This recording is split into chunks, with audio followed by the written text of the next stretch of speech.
मुनि ऋषि साधु देवताओं के उपस्थिति में व्यासदेव जी नारद जी से पूछते हैं, मेरा जय जयकार हो रहा है पर मुझे आनंद क्यों नहीं आ रहा है। आपने श्री कृष्ण जी का राजनीति, धर्मनीति, कूटनीति, ज्ञान, दर्शन के बारे में बताया, उनका कृतित्व, सफलता के बारे में बताया, वो क्या जानते हैं, नहीं जानते हैं, इसके बारे में बताया। आप श्री कृष्ण जी को ऐसे प्रेजेंट किया, वही शिव को जानने वाला ब्रह्म पुरुष, निराकारवादी, नास्तिक, आत्मज्ञानी का रूप में प्रेजेंट किया। उनका कृतित्व, सफलता के बारे में बताया। सिर्फ आत्मज्ञानी पुरुष, श्रेष्ठ योगी के रूप में दर्शाया, पर आपने ये नहीं बताया कृष्ण का साकार रूप था। उनका बचपन, जीवन, परिवार, संघर्ष, कला, उसके साथ साथ उनका पत्नी, बच्चे, उनका राज्य, प्रजा, उनका चरित्र, उनका शिक्षा, प्रजाओं के साथ उनका संपर्क कैसा था, उनका सामाजिक, आध्यात्मिक और पारिवारिक स्थिति, वो जिंदगी कैसे जी रहे थे, उनका खुशी, उनका दुख, उनका संघर्ष के बारे में कुछ नहीं बताया। उनका जिंदगी को एकदम पीछे कर दिया। अभी भी टाइम है, आप लिखिए, आपके सामने पड़ी है, आप लिखिए। व्यासदेव जी कहते हैं, मैं योगी हूँ, मैं ऋषि हूँ, मैं उनका संसार में क्यों जाऊं।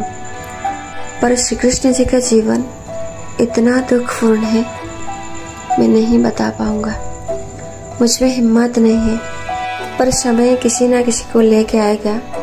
शंकर जी कह रहे हैं, मैं जो कहानी सुनाना चाह रहा हूँ वो है अमर कथा की कहानी। अगर मैं ना अमर होता, वो कहानी भी मैं नहीं जान पाता। संसार में कृष्ण जैसा तपी कोई नहीं बन पाया। संसार में कृष्ण जैसा योगी कोई नहीं बन पाया। कृष्ण जैसा जिंदगी किसी ने नहीं जिया। संसार को जाने बिना, समझे बिना सब संसार से भागकर अपने को योगी बताते हैं। संसार से भागकर अपने को तपी बताते हैं। एकांत में रह के अपने को ध्यानी बताते हैं। अनेकों ने संसार को जानने के बाद, समझने के बाद संसार से भाग के अपने को योगी बताते हैं, तपी बताते हैं, ध्यानी बताते हैं। कृष्ण शरीर धारण करके जब संसार में आए, कृष्ण कभी संसार से भागे नहीं। कृष्ण बताते हैं, संसार माया का मैदान नहीं। कृष्ण कहते हैं, संसार से बड़ा ध्यान का केंद्र और कहीं नहीं। संसार से बड़ा योग का पीठ और कहीं नहीं। कृष्ण एक जन्म नहीं, 10 जन्म बिताया। कृष्ण अपना शरीर को संसार को दान दे दिया। संसार रहा ध्यान का केंद्र, अपने शरीर को योगी बना दिया। कोई प्रपंच नहीं, प्रकृति के साथ, संसार के साथ कोई छेड़खानी, कोई मनमानी, कुछ नहीं किया। अति सहज सरल जीवन बिताया। अपना शरीर को पूरी तरह प्रकृति को समर्पित कर दिया था कृष्ण। जहाँ समर्पण है वहाँ कैसा डर। जहाँ समर्पण होती है वहाँ ना डर का बात होता है, ना चिंता का बात होता है। वो शरीर से कृष्ण बहुत दूर चले गए थे। वो शरीर को देख रहे थे, उनका शरीर कहाँ जा रहा है, क्या कर रहा है, क्या सोच रहा है। बिंदु मात्र क्षण शरीर से अलग नहीं थे, जागरण से अलग नहीं थे। एक जन्म के बाद एक जन्म बीत गया। ब्रह्मांड का सारी शक्ति का ज्ञान उनका मुट्ठी में आ चुका था। कृष्ण के पहले संसार में मुनि ऋषियां थे, सब आत्मज्ञानी का अधिकारी भी बने, पर किसी का हिम्मत नहीं था संसार में प्रवेश करे। संसार को आध्यात्मिक बनाए, संसार में रहते हुए भी ज्ञान का अधिकारी बने। वही शिव तत्व का ज्ञान को श्रीमद् भगवत गीता के रूप में बताने के लिए कृष्ण धरा पर आए थे। शंकर जी माता पार्वती जी से कहते हैं, कृष्ण के बारे में हम क्या बोले, जितना भी बोला जाए उतना कम है। कृष्ण का चरण का वर्णन अगर मैं करूं, मुझे वर्षों लग जाएगा। कृष्ण का चरण इतना पवित्र है, वो जहाँ चरण रख देते हैं, गंगा मैया उनका चरण स्नान कराती है। प्रभु आप श्री कृष्ण जी के बारे में कुछ बता रहे हैं ना, उनका स्तुति कर रहे हैं। वो साकार रूप में कृष्ण है, निराकार रूप में शिव है। शिव जी कहते हैं, माता सुनते हैं। श्री कृष्ण जी का जन्म, उनका बाल्य जीवन, उनका शिक्षा, उनका सखा, साथी, पत्नी, परिवार, बच्चे, उनका सामाजिक जीवन, आध्यात्मिक जीवन। कृष्ण राक्षसों का दमन कैसे किए थे, धर्म का उद्धार कैसे किए थे, उनका दर्शन नीति, राष्ट्र नीति, धर्म नीति, उनका आदर्श, उनका चरित्र, उनका जीवन के बारे में शंकर जी बता रहे हैं। परंतु बीच में माता पार्वती जी सो गए हैं। जो पीपल का पेड़ के नीचे शंकर जी अमर कथा की कहानी माता पार्वती जी को सुना रहे थे, वो पेड़ के ऊपर एक चिड़िया का घोंसला था, जहाँ एक मैना अंडा दे रखा था। वो अंडे के भीतर जो जीव है, जो भ्रूण है, बिल्कुल अस्वस्थ था, नष्ट होने वाला था। अंडे के भीतर वो भ्रूण अर्धजीवित जी रहा था। वो शुक पक्षी का भ्रूण था। शुरू से अंत तक पूरी कहानी सुन रखा था। अमर कथा सुनने के बाद वो जीवित बन गया। शंकर जी को सब कुछ ज्ञान था। माता पार्वती जी सो गई थी।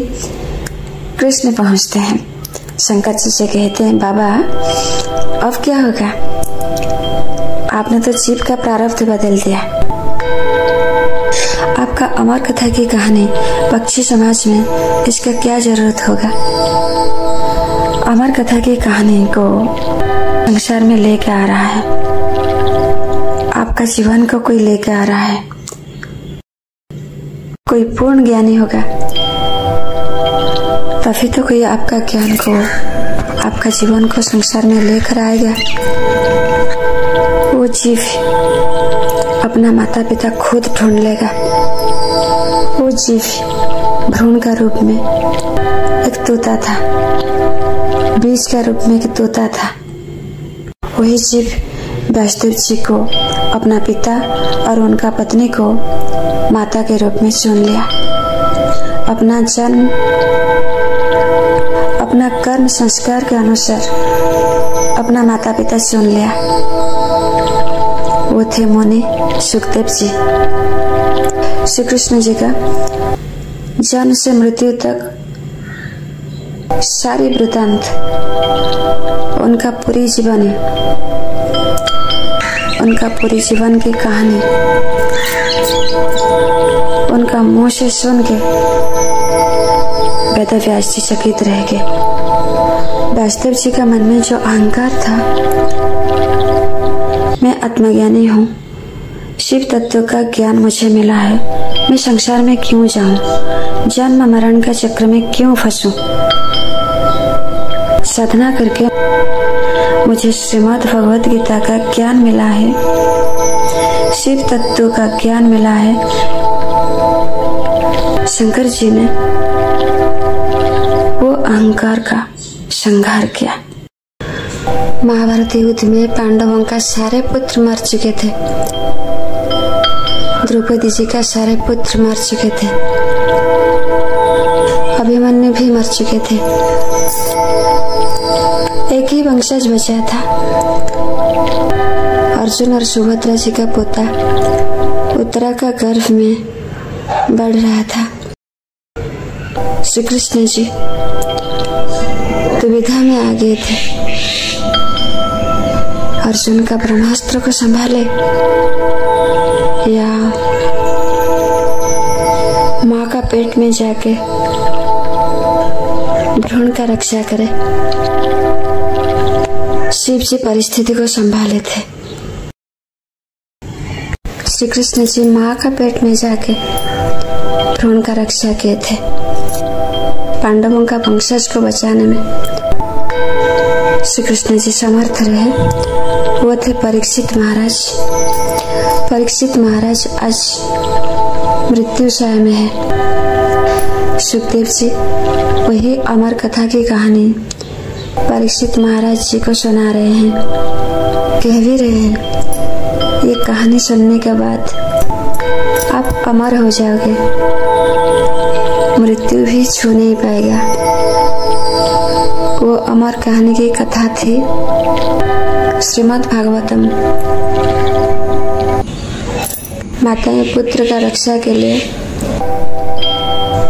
शंकर जी को पूजा करते हैं और पत्नियां पति का रक्षा के लिए शंकर जी को आराधना करते हैं। जब ज्ञान का बात आती है माताएं बीच में सो जाते हैं। मैं नहीं कह रही हूँ, पुराण कह रहा है। सुभद्रा जी सो गए थे। अभिमन्यु महाराज चक्रव्यूह में फंस गए। पार्वती जी सो गए। तोता ज्ञान लेके चला गया।